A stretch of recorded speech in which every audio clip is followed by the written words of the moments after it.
My teaching journey started as a child when I got a younger brother and wanted to teach him everything. After college, I got a job at Benton Elementary, thinking I was ready. I had a wonderful fourth grade class, but I was immediately overwhelmed.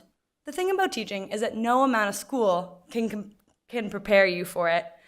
You are solely responsible for 15 plus students, and you have never had children of your own. You are a nurse, mother, social worker, friend, mediator, organizer, and entertainer, as well as an educator. I was ready to give out information, but I was not prepared to have relationships, discipline, and be in charge. I left in the middle of the school year, feeling beaten. My mother assured me I could still be a teacher, but mothers always say things like that. I started subbing and taking notes about what different teachers did in their classrooms. I ended up back at the school I went to as a kid, and my journey started anew there. I had a myriad of part-time jobs that gave me the space to learn and build my confidence back up again. I began to realize I may not be so bad after all. After a couple years, I once again accepted a classroom position. This one was in the second grade. Equipped with much better skills, confidence, and leadership, I tried again at RSU 18. It still wasn't easy. One moment that stands out was when a parent volunteer was in my class and two students who usually listened were under a table, refusing to come out. My student who always yelled at me was yelling at me, and another of my students decided this was too much for him, proceeded to scream the F word, and ran to who knows where. Needless to say, my students and my parent volunteer saw me cry that day. One of a teacher's worst nightmares. Another day, I had a student who always got picked up decide to go on the bus. We couldn't find her for many excruciating minutes. Also, a teacher's worst nightmare. As you can see, that year was also filled with stress and craziness. But somehow, it was different. This time, I was in charge. This time, I knew I couldn't quit. But this presentation isn't to harp on how hard teaching is. It is to tell you about what has changed from that year on, and how now that feeling of being completely overwhelmed and out of control is gone. So what changed? I started reading different things to help me on my path. What I came upon was something I always knew but never had the words. Kids do well if they can. When you keep that in mind, your perspective shifts. Kids who are challenging are no longer out to get you or bad kids. They become people asking for help, hoping you will see them for what they need, not what they are doing. They become children again instead of monsters, and you become their only hope. I now had my philosophy, but how to put it into place. My second year in second grade, I wanted to excel instead of survive. In February, remember our graph, I was feeling a bit hopeless again.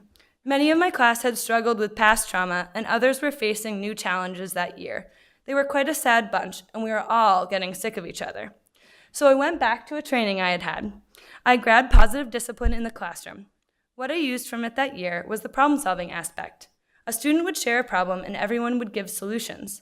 That student would pick a solution to try. This put less pressure on me to solve everything and encouraged them to start thinking of problems as something they have control over. This year, our school started a program called Responsive Classroom. This program is what I was looking for, as it encourages teachers to structure their classroom like a family. The first thing we do each morning after everyone arrives is morning meeting. Students greet one another, share something about themselves, and play a game. It is a time to start our day and to value each student in the class. The last thing we do every day is closing circle, where students share an appreciation, an apology, or an aha, something they learned that day. These additions help me know my students better and help them see me as a person, not just the teacher. They also have a chance to apologize without my prompting. How powerful to be able to fix your mistakes and have your class assure you that it is okay. Another aspect of this program encourages classrooms to have a take-a-break spot, or as I like to call it, the peace corner. This is a spot for students to go when they are upset. They can take 5 minutes to feel better. This sends the message that it is okay to get angry, sad, or frustrated. It just isn't okay to hurt others or impede our learning when they do. Students understand they have control over their actions. When you have a friend who is angry or upset, you validate their feelings, let them talk about it, offer advice, or suggest activities that will make them feel better. Why then, when children are angry, do we respond with anger and tell them to stop?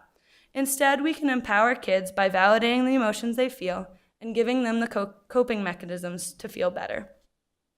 I also encourage reflection. At the end of the day, students fill out a chart to tell how their day went. This helps us appreciate each other and encourage them to solve their own problems. In our classroom, it is okay to give and get hugs. It is okay to cry. It is okay to not be happy. Our language is inclusive. It is our classroom instead of Miss Preston's classroom. We work together, are appreciated, and we're kind. I encourage them to solve their own problems and tell each other how they feel. During parent-teacher conferences, parents tell me their students love our class, and I get love notes and hugs daily. This is the way school should be. When I got a new student, everyone wanted to teach her our routines. I asked them to share why this class is a good one to be in, and they had lots of reasons. This is my goal. This warms my heart. My classroom has transformed from a place of chaos, uncertainty, and sadness into one of family, love, and acceptance.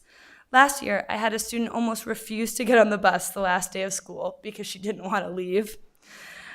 Another student looked at me in shock the first time he got really angry, and I responded with calmness and validation.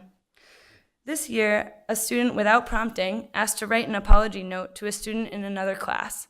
After he brought the note to his friend said he liked it so much he was going to hang it on his bedroom wall. Another day, a student was upset and decided to take things off the shelves and spread them around. I ignored this behavior and let him know when he was calm we could talk. All on his own, that student picked up the things, came over to me, apologized, and got back to work. If I had responded with anger, this situation would have been heightened and consequences would have been huge. I'm not always going to be there to fix things for these kids. They cannot be used to having me solve their problems. They need to learn how to think critically about their lives. It starts with treating children like people that have feelings, wants, desires, and motivations. It starts with realizing children are humans too. Thank you.